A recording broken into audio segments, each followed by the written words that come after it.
বিয়ের আসর থেকে পালাইছি শুনে মোবাইল বন্ধ করে রাখছে। ওরে বাপরে, তাহলে তো গভীর প্রেম মনে হচ্ছে।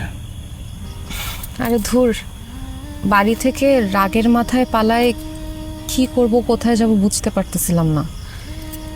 ফেসবুকে পরিচয়, এর জন্য ওকে কল দেই।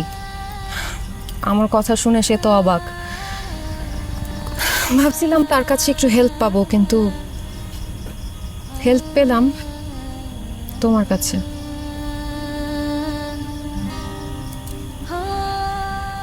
মানুষের জীবনের কিছু উপলব্ধি অনেক দেরিতে করে। তার মানে বলতে চাইতেছো ভালো লাগে ছিল না?